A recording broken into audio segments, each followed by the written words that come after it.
Get those recipes going. It is a busy time of year, and a Yeah. lot of us are looking for, you know, good, quick ways to have flavorful food. Really simple, right? really fast, and really flavorful, you know? Yeah, so we're making beef satay. Beef satays. I mean, it's something that's great because you can take a, you know, a sirloin steak, even strip loin steak, anything like that. But we're spicing it up a little bit. You know, Yeah. you simply, and I mean, I think satays are one of those things where you can actually use them as a, you know, a little hors d'oeuvre, or you can make a meal out of it. For sure. You know, but what you do is simply just cut little strips like this, you know. And I mean, a lot of people think you've got to pound them right out, but really, you just want to thin it down a little bit. Okay. You know, it just makes it a little bit quicker to cook, a little fast fry, you know. Now, the cut of meat, is that important? You want something quite lean, you know. You don't want to Yeah. use a roast meat because then, you know, because it's a fast fry. So any kind of frying steak, you know, you can go to a tenderloin or a strip loin if you've, you know, won the lottery or something. But just a simple grilling steak is fine. Okay, you know, got it. because you actually, and if you think it's a little tougher, tenderize it a little bit more. Yes. That's all you gotta do, right? All right. If you're handy with a knife, just do it his way. Here's a tip though. You want to Okay. make skewers. Take the skewers, put them in a little bit of grapeseed oil, olive oil, whatever that, and soak them for just about 10-15 minutes. What's that gonna do? When I stick this in there, and if I do it on the barbecue, they won't burn. Ah. You know, you ever sat there and you got this beautiful little brochette, and you're all excited about it on the barbecue, and then your brochette just burns just away, and you're like, burns. well, now what do I do? You know, Yeah, just the soak problem. it. Yep, just soak it in a little bit of oil, and that will actually stop them from flaming up on you, no problem. Very smart. Yeah, just little things like that. And it But- probably makes it easier to throw them on too, isn't it? To stick through the meat. Yeah, I mean, they're pretty sharp. I mean, I've found that they go through fingers really well too, so just, you know, yeah, be careful on that. But, you know, okay, that is good as its own. Sear it up, and a little bit of barbecue sauce is fine, but come on. Come on, what step we've it up a got, little bit. black peppercorns and pink peppercorns. We've ground those down, you know. We've got some nice hot chilies in here. Use the spoon, otherwise when you go to the washroom later on, it's going to be in trouble. A little bit of And always wash your hands when you leave the washroom too, yes, would you? maybe on the way in too, just in case. Maybe. A little sumac, and then a little cinnamon. I kind of like cinnamon with meat. Nice. You know, Yeah. go gentle on the cinnamon. You don't want sure. too much, right? And too sweet But, otherwise. and I mean, you know, this is where you make it your own. Put whatever spices you want in there, right? But I just like to, I like those flavors. That's what I'm kind of going for. But you can add a bit of thyme, oregano, rosemary, whatever you want. So you're making a rub. Yeah, pretty much, you know, but it's actually going to be more almost a crust on there because we want it to actually, you know, stick to it. So you simply just pat it down like that, and you can see there's quite a lot there. Yeah.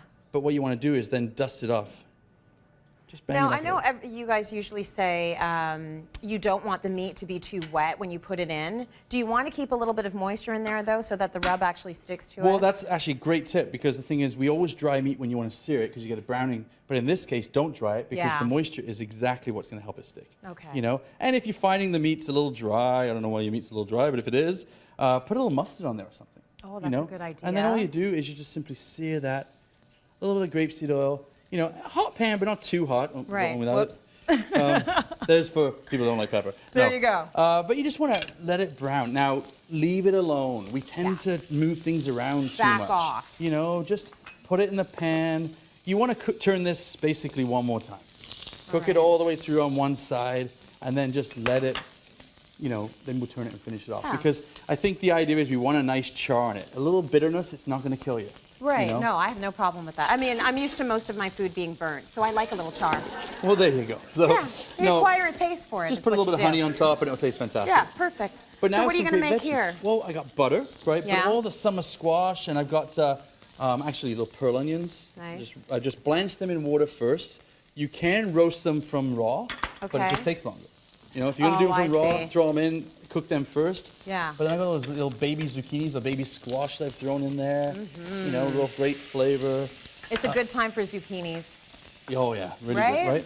But then I also diced up some bread, chopped some sage, a little bit of oil, just tossed it together through and made some croutons. Oh, You know, nice. I think that's a really kind of neat little texture we're going on here. Yeah.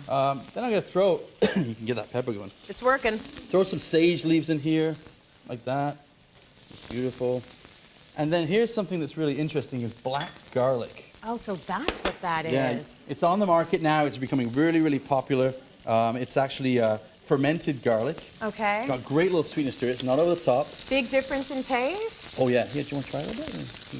I don't know. Should I try a bit? Yeah, it's not. You're going to be well surprised. Or is anybody going to want to talk to me after the show? No, no, it's not. It's not. I wouldn't do that to you. Come on. That's nice. It's sweet. It's a little bit sweet. Yeah. That's great. So then what you simply do, you take this, and you want that butter sauce on there as well, right? But you just absolutely you let want the that go butter like sauce that, on there. right? Boom. Nice croutons over top for texture. Man, that looks so fresh, Jason. And then, of That course, looks great. I came prepared, so I had a few already seared off. Good man. You know, and I always like my little color, so sprouts on there. And then look how great and simple and fresh that is, you know. Lovely. But that to me is a great dinner in the fall, you know, squash. And you know what? Really good for you. I mean, ignore a little bit of the butter, but really good for you, the rest of it. You got vegetables and you have your protein, right? You can do it with oil if you don't want to do butter. Very nice. Cityline.ca for that recipe. That was great, Jason. Thank you.